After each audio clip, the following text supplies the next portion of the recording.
Na aula passada, a gente aprendeu a trabalhar com prompts. A gente viu que a prompts é um valor futuro, que na verdade outros processamentos ocorrem enquanto a prompt está resolvendo lá se, se dá erro ou não, ou se retorna o valor. Né? Mas o TypeScript criou uma maneira interessante. Eu não sei se esse editor vai aceitar métodos assíncronos, mas vamos tentar aqui. Né? Uma maneira interessante da gente trabalhar com prompts. Né? Métodos assíncronos. Lembrando que métodos assíncronos no Java, no ECMAScript, são prompts, na verdade, ou podem ser subscriptions também, mas não vamos entrar nesse assunto por hora. Né? Subscriptions, na verdade, não são, eu acredito que não sejam considerados processamento assíncrono. Apesar de ser assíncrono, mas aí ele já está em uma outra, já é uma outra metodologia, né? Acho que ele não cai bem nessa categoria de processamento assíncrono. Subscriptions é algo diferente que a gente não pode atribuir essa mesma categoria. Mas eu não vou entrar muito no assunto de subscriptions aqui, não, que eu posso fazer uma aula sobre isso também. Podemos criar no TypeScript uma function que vai utilizar prompts que a gente já criou na aula passada. Eu vou criar aqui uma function que vai chamar essa function aqui. Vou até colocar um nome bem assim, meio dentro da realidade, que é assim, buscar CEP do cliente. É um nome que você colocaria numa aplicação normalmente, né? Eu vou usar a arrow function. Vou botar um bodyzinho para ela aqui, porque a gente não sabe se precisa ou não de body. Né?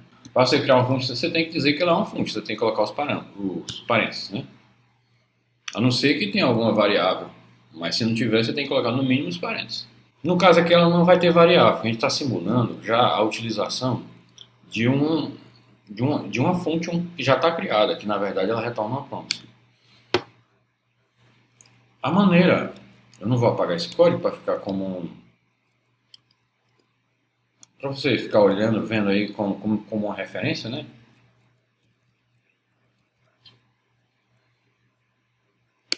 A maneira tradicional da gente chamar um método,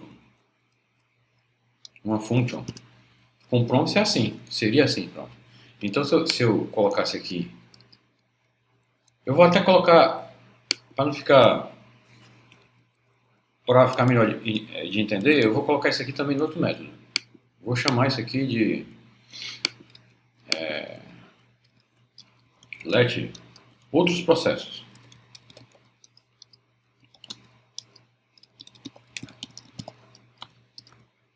Que é um método, né? Arrow function, é uma arrow function. Que o que ele vai fazer são aqueles outros processos que a gente estava fazendo, nada mais que isso. Né? E o que o meu código vai fazer? Ele vai chamar o busca CEP do cliente e depois ele vai chamar os outros processos.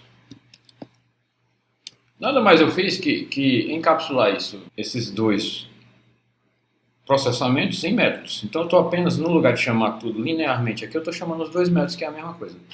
Então se eu for executar, ele vai fazer a mesma coisa que a gente viu na aula passada. Vamos executar. Ele vai executar esses dois métodos. Então um vai simplesmente chamar o busca CEP e vai fazer a mesma coisa, e o segundo método vai simplesmente executar os outros processos. Né? Vamos lá? Note que ele já executou os outros processos, e como isso aqui, como eu tinha dito na aula anterior, é uma promise, então é uma promessa, o valor é futuro. Então nós estamos esperando o valor que chegou agora. Né? Depois que já foram executados os... Engraçado, esses daqui já foram executados primeiro, mesmo sendo depois desses daqui. Né? Entendeu? Então o que isso aqui executou foi um valor futuro, já que a gente está usando uma promise. Bom, então agora vamos para o assunto da aula realmente. Né? Não precisamos, pelo TypeScript, chamar isso dessa maneira mais. Nós temos os métodos assíncronos. Então, no lugar de eu receber esse resultado aqui, eu vou retirar, veja só, preste atenção, isso aqui é importante. Eu vou retirar esse resultado. Eu também não tenho mais esse DEM. Esse cat, desculpa. Eu também não tenho mais esse DEM.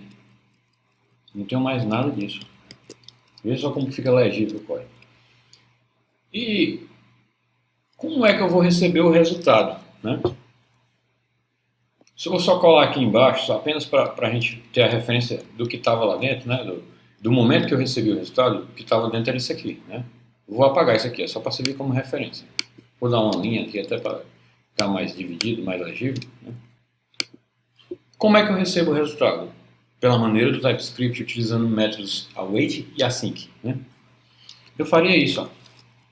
Let resultado igual ao retorno. Teoricamente seria só isso, mas se eu fizesse só isso, esse meu resultado ele ia ser na verdade uma promise.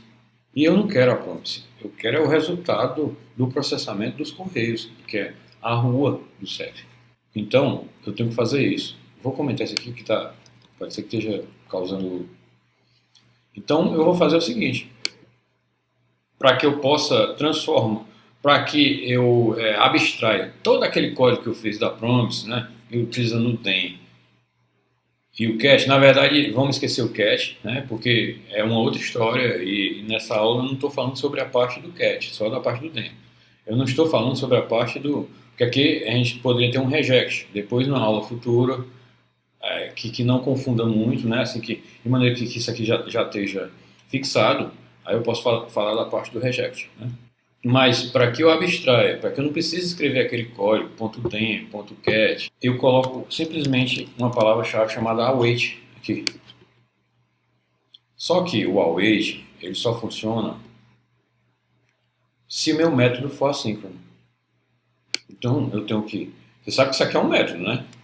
Pelas aulas anteriores você sabe que isso aqui é um método anônimo. Isso aqui. Então eu tenho que fazer com que o meu método seja async. E pronto.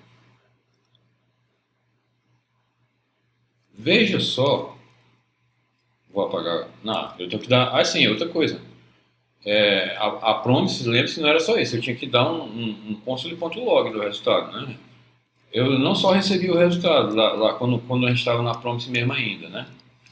Não, eu dava um console.log, então eu vou apenas simular a mesma coisa, eu vou dar aqui, depois, note que o await é um negócio muito natural, como se você tivesse chamado um método normalmente, que na verdade é uma promise aqui, mas por eu ter colocado o await, ele vai aguardar aqui dentro desse método, que tem que ser assíncrono, que o processamento do CEP ocorra, e depois vai jogar isso aqui dentro de resultado, e com isso eu posso imprimir o resultado, que é o que eu estou fazendo.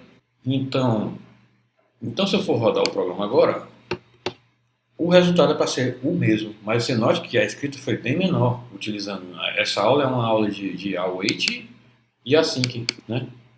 Note que eu fiz bem menos código para chegar nesse resultado. Então vamos lá, vamos rodar. Veja que os 3 processamentos já foram realizados. Nós estamos ainda aguardando os correios e talento, né, retornar o endereço. Retornou agora o endereço, mas não comprometeu os 3 processamentos. Se essa... Agora, pronto, você pode estudar essa parte aí e essa outra parte... Pronto, fixe essa primeira parte que eu falei, que isso é o mais importante, né? Agora, essa outra parte que eu vou falar já é uma abstração maior, que na verdade você pode parar por aqui e se atentar a essa primeira parte que eu falei e estudar isso que eu falei. Mas eu vou falar de uma abstração maior, que o await e o async, como eu estou tornando esse método async, né? Então significa que ele já é uma promise. Se eu fosse criar um outro método que chamasse esse aqui, então eu vou criar um outro método, que inclusive eu vou até botar o nome, assim, como é uma coisa já, uma abstração maior aqui. Estou criando um outro método, um arrow function, né, na verdade, que vai chamar esse método aqui. Vai chamar o buscar CEP do cliente. Veja uma coisa interessante. Se eu passar o mouse aqui, ele não está dando, mas esse método é, na verdade... Ah, é porque eu estou errando aqui, né? Certo. Ó, pronto, agora deu. É porque eu tinha escrito errado aqui. Veja que eu estou chamando esse método aqui, que eu coloquei como assíncrono, né? Você está vendo aqui. E eu estou usando outro método para chamar ele. E veja o que ele é. Uma promise. Se você pensar bem, você vai ver que o await e o async, é um encadeamento sem fim. Como é que eu poderia chamar esse outro método? Digamos que ele retornasse um resultado. Eu não vou mudar aqui para não mudar o entendimento. Mas digamos que ele retornasse um resultado. Pronto, um X. Lá, resultado X. Eu não poderia chamar esse método, como eu setei ele como async, para que eu pudesse usar o await dessa maneira. Porque aqui, esse X seria uma promise, novamente uma promise. Mas eu não quero uma promise, eu queria o resultado do método. Eu teria que colocar novamente aqui o await e eu só posso usar o await se esse método for async. Portanto, veja só como uma coisa encadeia, né? Eu só posso, se eu algum dia precisasse chamar esse método dentro de outro método, eu teria que utilizar o await e teria que fazer com que esse outro método fosse assíncrono. De maneira encadeada, se eu fosse precisar chamar esse outro método através de um outro método aí, eu teria que chamar o await na frente dele, porque eu já fiz esse processo aqui, não vou repetir para esse outro método, né? Já estou fazendo para esse aqui, o await, e teria que fazer com que o método que estivesse chamando esse aqui fosse também assíncrono. Portanto, quando você usa o await ou async, é um encadeamento e tudo o que chamar aquele método tem que ser assíncrono também, entendeu? É algo que é bom você dar uma estudada e tudo, mas eu garanto que depois que você tiver com isso fixo na cabeça, de maneira que tá com a segurança que entendeu tudo, você está apto a fazer muitas coisas em programação, porque boa parte do TypeScript e do ECMAScript é isso aí que você está vendo. Vou apagar aqui para não... Porque na verdade foi apenas uma abstração a mais, né, que de repente tem gente que assiste e que já meio que entendeu isso aqui e precisaria de uma abstração a mais que eu fiz aqui, mas eu vou apagar para que o entendimento fique dessa maneira que ficou aqui, né? Acho que esse básico aqui, ele é assim, fundamental, ele é de grande importância. Então, nisso a gente fica com mais uma aula. Para nas próximas aulas, talvez falar sobre aumentar mais o conhecimento sobre promises, né? Inclusive agora trabalhar com o catch, né? A parte do reject, né? Da promise. Ou então trabalhar com arrays, que arrays é uma dificuldade que eu noto que muita gente sente e não entende com o TypeScript e com o ECMAScript.